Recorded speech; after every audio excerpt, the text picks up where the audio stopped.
ये मेरा third interview था और फिफ्थ मेंस था मेरा। यूपीएससी जैसे कि आप जानते हो कि काफ़ी डाइवर्स क्वेश्चन पूछता है, बहुत ज़्यादा आपका ओपिनियन चेक करते हैं, आपका मैनरिज्म्स, कॉन्फिडेंस, ये सारी चीज़ें। सबसे पहले क्वेश्चन, सबसे इंपॉर्टेंट क्वेश्चन ये है कि आप सिविल सर्विसेज क्यों करना चाहते हैं। ये सबसे 100% क्वेश्चन बहुत सारे स्टूडेंट्स को पूछा जाता है। There was one question, Bhakti movement पे एक क्वेश्चन पूछा गया था मुझे, एंड काफ़ी अच्छा क्वेश्चन था कि भक्ति मूवमेंट के जो संत हैं उनके नाम और उसका इम्पैक्ट क्या हुआ। एनसीईआरटी अच्छे से कीजिए, पीवाईक्यूज कीजिए, and have confidence in your preparation.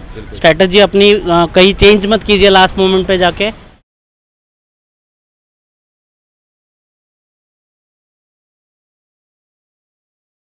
Hello sir. Hello sir, सबसे पहले आपका नाम और एजुकेशनल बैकग्राउंड के बारे में बताइए। My self Ramesh Uttam Singade and I have completed BTech in electronics and telecommunication. Okay sir, overall आज के इंटरव्यू के बारे में बात करें, स्पेशली कैसा गया सर? इंटरव्यू तो काफ़ी अच्छा था, काफ़ी सारे डाइवर्स एरियाज से क्वेश्चन थे और ओपिनियन बेस्ड क्वेश्चन थे बहुत सारे, तो अच्छा गया overall. I am very satisfied. Okay okay sir, बात करें कि कौन सा इंटरव्यू दिया आपने सर, कितने टाइम इंटरव्यू दिए? ये मेरा थर्ड इंटरव्यू था और फिफ्थ मेंस था मेरा। ओके सर, बात करें इंटरव्यू की, आपने 2 बार पहले इंटरव्यू दिया और थर्ड इंटरव्यू है सर, ओवरऑल तीनों में क्या डिफरेंस लगा सर? यूपीएससी जैसे कि आप जानते हो कि काफ़ी डाइवर्स क्वेश्चन पूछता है, बहुत ज़्यादा आपका ओपिनियन चेक करते हैं, आपका मैनरिज्म्स, कॉन्फिडेंस, ये सारी चीज़ें चेक होती है, तो इट वॉज गुड एक्सपीरियंस।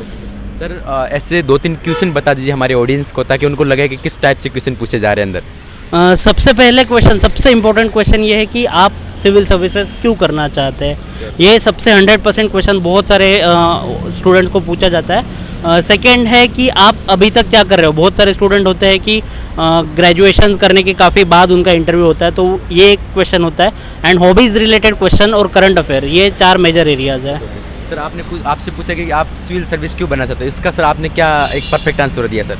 पहले तो ये है कि this is perfect package for me. For example this services provides you job satisfaction, job security, decent standard of living, जो हर एक को ज़रूरी होता है। एंड सबसे इम्पोर्टेंट होता है कि इस देश के लिए कुछ मतलब पब्लिक सर्विस, लोगों का लाइफ में चेंज लाने का ये एक ज़रिया है। एंड सबसे बेस्ट अपॉर्चुनिटी होती है कि आप मतलब एक ऐसा करियर है कि जो आपको सारी चीज़ें दिलाता है। सर आपका ऑप्शनल सब्जेक्ट कौन सा था? मेरा ऑप्शनल हिस्ट्री सब्जेक्ट है। सर हिस्ट्री से रिलेटेड इस इंटरव्यू हॉल में कुछ पूछा गया आपसे sir? Yes, there was one question, Bhakti movement पे एक क्वेश्चन पूछा गया था मुझे, एंड काफ़ी अच्छा क्वेश्चन था कि भक्ति मूवमेंट के जो संत हैं उनके नाम और उसका इम्पैक्ट क्या हुआ था।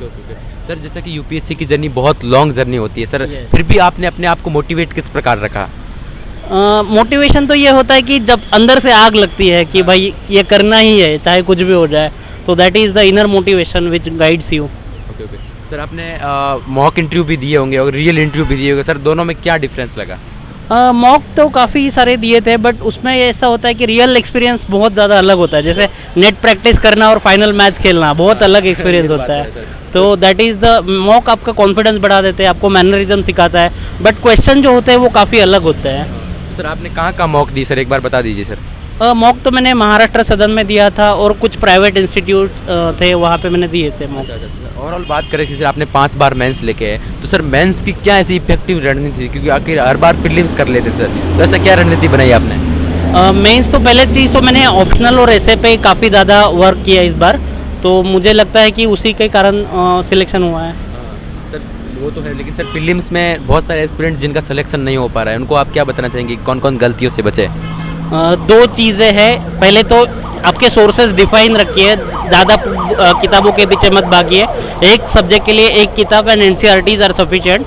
सेकेंड, पीवाईक्यू को इग्नोर मत कीजिए। पीवाईक्यू आर द जो प्रीवियस ईयर क्वेश्चंस होते हैं, these are the most important questions. Sir जैसे पीवाईक्यू के बारे में बताया सर, उनको सर समझने जब शुरुआत करते हैं उनको समझना, उनका एनालिसिस करना सर बहुत डिफिकल्ट हो जाता है। इसके लेकर सर आप क्या स्टूडेंट को बताना चाहेंगे? काफ़ी सारे यूट्यूब पे पीवाईक्यू एनालिसिस मिलते हैं, या फिर आप एनसीईआरटी अगर अच्छे से पढ़ोगे तो पीवाईक्यू एनालिसिस में हेल्प होती है आपको। एंड पहली चीज़ तो ये है कि आपको क्वेश्चन समझना चाहिए कि क्यों पूछा गया है, एंड उसके पीछे लॉजिक क्या है। तो ये आप अगर करने की प्रैक्टिस करोगे तो पीवाईक्यू अच्छे से कर सकते हो। बहुत सारे एस्पिरेंट्स जो अभी आने वाले समय में इंटरव्यू देने जा रहे हैं, तो उनको सर आप क्या बताना चाहिए कि किस किस पोर्शन को मजबूत करके आए यहाँ? देखिए, इंटरव्यू में तो हॉबीज़ होते हैं, आपके personal information and regarding current affair, these are the areas, and आपके जो ओपिनियंस है वो बैलेंस होने चाहिए। अच्छा सर, सर लास्ट क्वेश्चन रहेगा कि आखिर जो 5 जून को प्रीलिम्स होने जा रहा है, बहुत सारे एस्पिरेंट इसमें बैठने वाले हैं, उनको आप क्या क्या सजेशन देने वाले हैं सर? पहली चीज़ तो वही, अगेन NCERTs अच्छे से कीजिए, PYQs कीजिए, and have confidence in your preparation. Strategy अपनी कहीं चेंज मत कीजिए लास्ट मोमेंट पे जाके, and be confident and be calm, that's it. Okay okay, thank you sir. भगवान से दुआ करता है कि इस बार आपका सिलेक्शन हो और टॉप रैंक लाए। Thank you sir, thank you.